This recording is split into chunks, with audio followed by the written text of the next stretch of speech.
I was 7 years old, I started competing as a high-performance tennis player in BC. By the time I was 13 years old, I suffered a complete burnout. Now, I'm rebuilding my relationship to the sport I once loved, going back to my old coaches and peers as I train for my first tournament in over 10 years. Welcome to the return.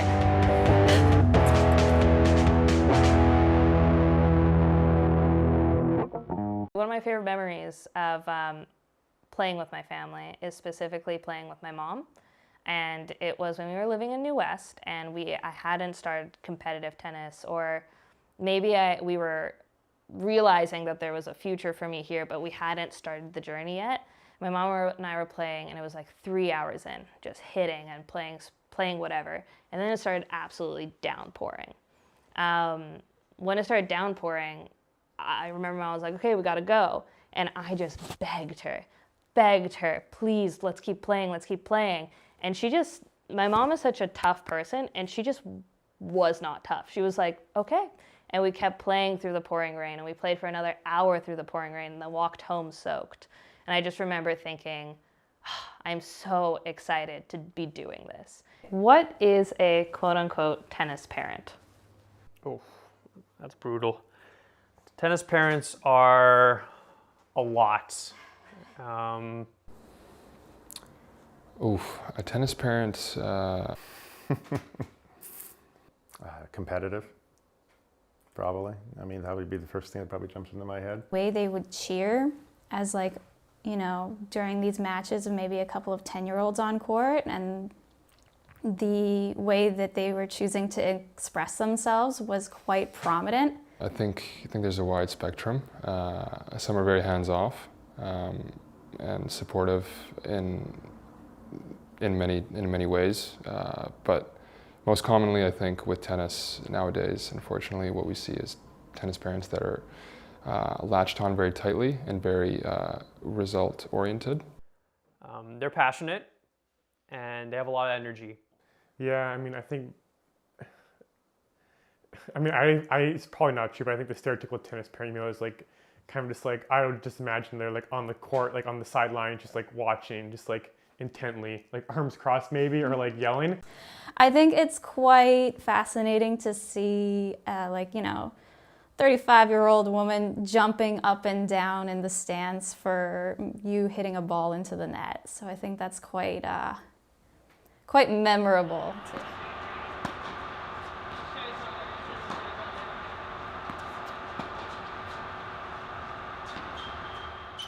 I think a lot of the pressures I faced when I was a junior was pretty much trying to make my dad proud, and that's kind of like where it came from. And so anytime I would hit a ball into the net, and it would just be devastating. I know he was super supportive and everything, and this is all unfounded fears, but just for me, I placed a lot of expectations on my own shoulders.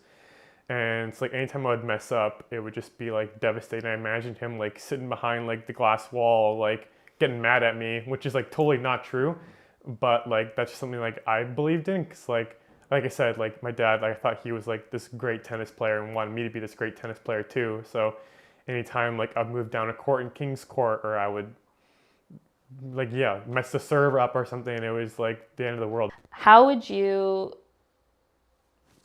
we came up in the same scene, we are the same age, you kept playing much longer than me. What advice would you give me as an adult trying to deal with that young child who was hurt? The thing is about that, I'm not sure what I can say to that. I feel like a lot of these choices were made for us by our parents, and I think a lot of the responsibility also comes back onto the parents. I could say that I enjoyed competing at a young age, but I think it was more so, there was a lot more pressure, and there was a lot more, it almost felt performative in a way, because you're playing while your coaches are watching you and your parents are watching you, and there's this kind of looming pressure on you that you need to achieve certain things. So the pressures I felt was definitely a lot from my parents to succeed in the sport. They're making a huge financial investment into this, and they expect something to come out of it. So you see a lot of that backing where as a young child, you're already thinking about the family finances being affected by how you're playing. My father was my coach for the majority of my tennis career. So you're also seeing a lot of the court stuff came back home during the dinner table, which can always be very stressful. So it kept like a high stress environment, or at least that's how I felt about it. For the most part, those were the main stressors that kind of felt very overwhelming. I think though, outside, other than if maybe my dad wasn't my coach, it could have been maybe a little bit more comforting and easier. But still, tennis was a very big topic and a constant topic, and it was kind of like you didn't talk to your dad about anything but tennis, and that's not exactly fun either, especially when that eats up your entire time, your whole life. So it's, you know, the policy was very talk shop only sort of thing, and it really kind of swallows you up into the lifestyle. No, I think they won't see the stains, not this far, because I'm tilted in. I didn't notice them till this morning, though. And I did my laundry. I even washed them.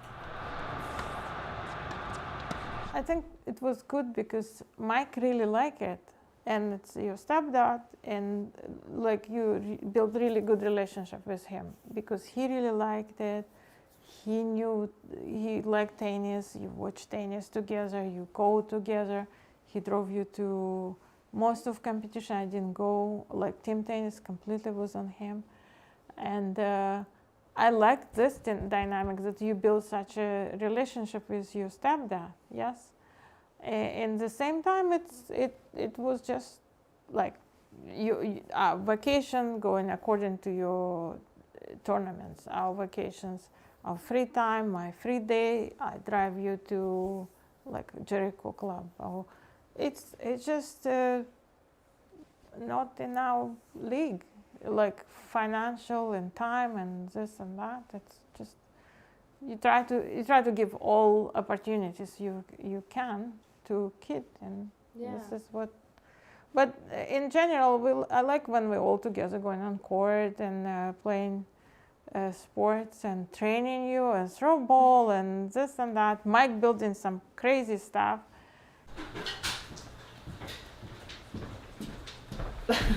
You walking through it again? That's it. You promised. Thanks, Mike. I remember like we would spend the weekends when I had a tournament driving from like North Van to Delta in like a day for like practice, and then tournament B that we had in the afternoon. Hours a week, days. But I love the drives. The drives were great. That's when I remember narrating to you every book I was reading. I'd be like, so this is exactly what I'm reading right now, and this is my thoughts. I was a talkative kid, and I would talk nonstop for hours and a half with you and Mom in the car, which are some of my fondest memories with you guys from like being a kid. Trips. Yeah, the trips. The trips were always fun, especially to the places. From the places were a little more stressful. Coming back from the games of the tournaments was a disaster. Yes, that was. Yeah. Those are the parts that when you decided to make this and you started talking about it, I was shivering. I was just like, oh my God, we're gonna dig up a lot of ghosts from this, like what you went through. So when was the last time you played, Mom? With who?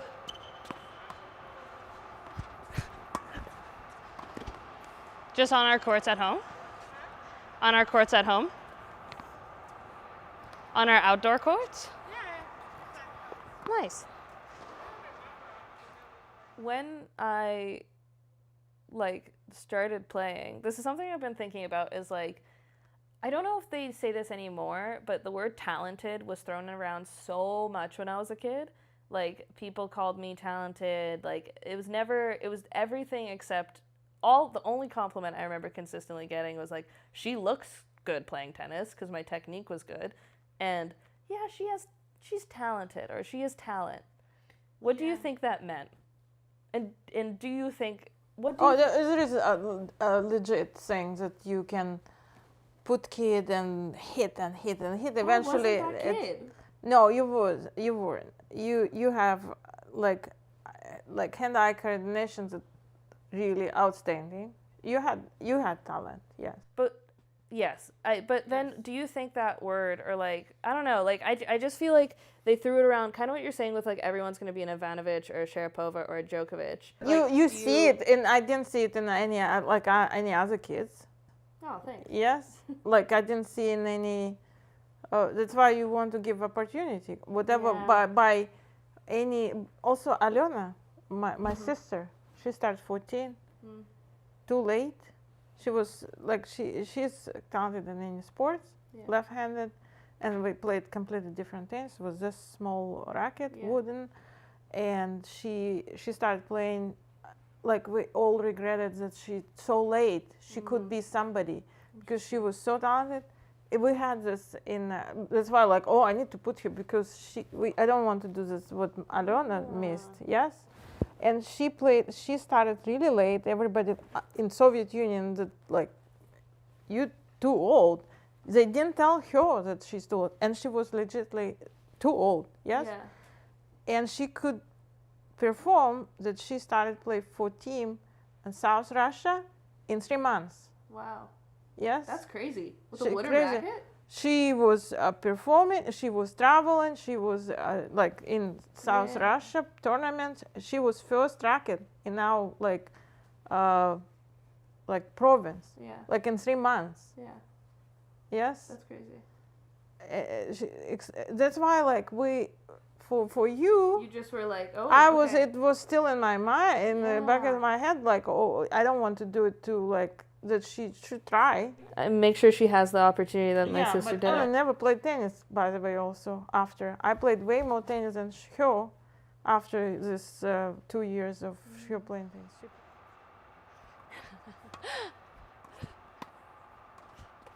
You just, also the way you like split step, it reminded me that like when I was a kid, you'd be, lower, lower. Get lower. I never bent my knees enough. I mean, you're right.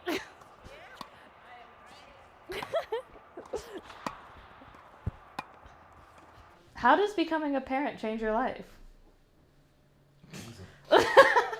Really? Yeah. I just told Boris because he's expecting. It's changing your life. You never experience this much love to anything in your world. Anything. You never experience this much love to something. And fear. Constant fear. Disappointment. Shut up. Constant Financial fear. ruin. Oh, yes. That one we agree on, yeah. We're talking a few years ago, so the numbers are definitely lower. But in the beginning, it was zero problems. When you went high performance, you had your coaches, your privates, what a lot of people don't understand is tennis court time is cheap. That's definitely. Your expenditures are of course your coaching. A parent has you, time off work, equipment, travel. Kids are growing, you're buying clothes, you're fighting rackets, you're buying balls. You got to buy balls by the, remember the bags and boxes of I remember when you started getting good. I remember the equipment for fun. I remember that. Like, you would be thrilled to see a racket where the threads are out, or the shoes are worn down, or the balls are half flat or whatever, because you got to the point of hitting so hard. You had zero problems walking into TADS. Nobody will know what TADS is unless they're in Tennis Vancouver, but it's a tennis store, but it's a overly packed store. And there's nothing more thrilling than walking into TADS. 16, 17, 18, 19. Tennis is a sport that just creates pressure, and that is part of the fun. and like the back and forth and the I'm up 1 game, you're up 2 games. Now like how do I get that back? I think I want to really enjoy the moment of that feeling and not be upset it's happening. But being sad, It's part of it. it's part of it. It's natural. It's good. All these emotions are legit and good. Like what? Why? Yeah. Why not? Exactly. That's so true. And like tennis is a lot of sports, but for me tennis is a beautiful sport where I get to feel the range of emotion in like 2 hours. Yeah. And like that's such a nice feeling when it's not associated to real life problems. Like it's stress reliever because you get to feel everything. Yeah. And be like, oh, I should have won, but I did this mistake. I did that. It's part of this. Yeah. And it's good. It's part of the And it's fun too. Like if it's you were upset on the bed 2 days, it's still fun. I started with wooden racket. Yeah. Wooden racket is this small and also rigid. Like if you don't hit in the middle, you screw. Yeah. Hurt your arm. So true gift you can't start. What pressures did you feel as a parent in the tennis community or in the high performance? Like chase this ranking all the time, that you ranked enough to go farther. I kind of didn't care too much myself because I didn't want to go compete out of province because it's even more money, yes.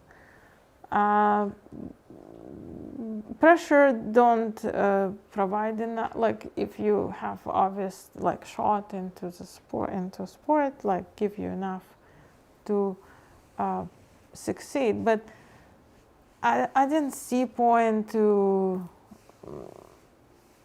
make it like whole existence of family. That's why like when we would also I had limit how much money I spent and how much time I spent, and I didn't want to go over. What do you think about just this documentary as a whole and my desire to, I guess, share my story of my return to tennis? Well, like I think it's was traumatizing for you. That's why I'm like, it's all about, I'm thinking that I inflicted on you this trauma. That's why. What I'm thinking, okay, she needs to work it out through this documentary. Probably. It's how you can get back, just enjoy the sport. If you don't, just drop it. Yeah. If you can't, yes. I think it's like, I think it's my fault. It's not all your fault. Not all completely, but big percent. I mean,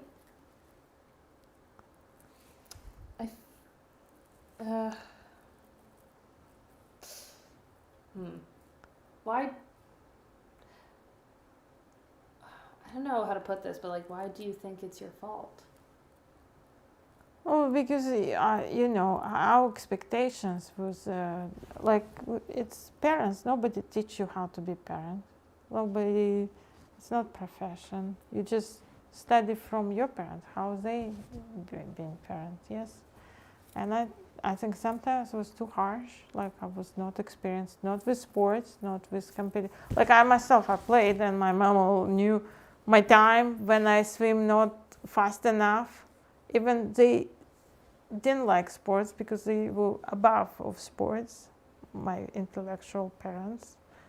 If it's not book, sports for stupid people, yes. But when I start swimming, they knew that I need to improve and this and that, and they were with me like this, yes. And I thought, it's fine. And that's why I was older. I started 12. That's why I think it's sometimes my expectation would be, and I would tell you, like, why you do this, and it's probably upsetting. That's fair. Yeah, I think, I don't know if I would say tennis, like, traumatized. You and Mike always joke. You guys are very, like, honest about it, which I appreciate, because it takes off the burden of, like, me having to be honest about it, because, like, you guys are already. But I think, I don't know if it's like a traumatized. It's like just the biggest thing that was my childhood. It just was my childhood. Like when I look at being a kid, like tennis was it. But it was, I hope, was good parts of this. There are good parts. I remember on those long car drives, especially when I was like 11 and I got into reading, I would just describe every book I've ever read to you and Mike in the car. And I would just be like, so I'm reading. Oh yeah, you also made me read in French out loud in the car.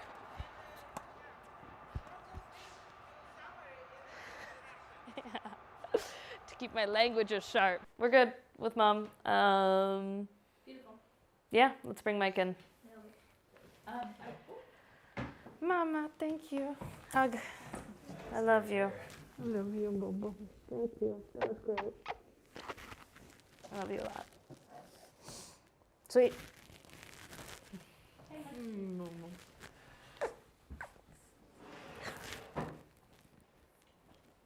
Why? I don't know. What do you mean? Right. It's all right. Sit down. I just really appreciate you. No, it's not. Stop it. I know. I really appreciate you. Mike's crying. No, he's coughing. Oh, he's crying. He's hiding it. I just really appreciate you, and I don't want you guys to think it's your fault or anything like that. Baby, no, but it's always, you don't know how parents act, yes? How parents live. It's always us, yes? I know, but you guys are so supportive of everything now. Like, this is the 5th time I filmed in your house. Well, how are we supposed to be, baby? I'm telling you, parents is hard job. It's nobody teaches how to be. Yes, and everybody who thinks they know, they don't know. Yes? I love you.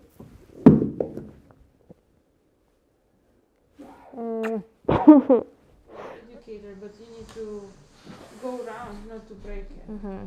Yes. So, okay. This is the last thing. It's gonna, I need to explain it a little bit more. I think, yeah, like what I was saying to Mom earlier, like I don't want, like, I got emotional because like, I don't want, She hates us as parents. No! That's the whole point. I don't want you guys to think it was like your fault or anything like that. Stop it. I like that you're laughing. It makes it easier. No. But I guess like I never felt like I failed tennis or did bad, but I felt like it was you never failed tennis. Oh my God! Don't ever get up in the morning and tell yourself that. We just stopped. We got out of this. It was no fail. No, it's not about. You never failed at anything in your life. What's wrong with you? Thank you guys. That's a wrap. Wrap on you two. You're done. We're done. Who's left? Kids lesson and you go tournament. And the tournament, yeah. Don't put too much. The tournament? No, I mean try if you like it. Yeah, you're right. Yeah, I will. I'm excited. Yeah. Love you, Mikey. No, make you go to. Yeah. Want me to coach you? Sweet. Are we on time? Probably. Okay. I love you, Mom.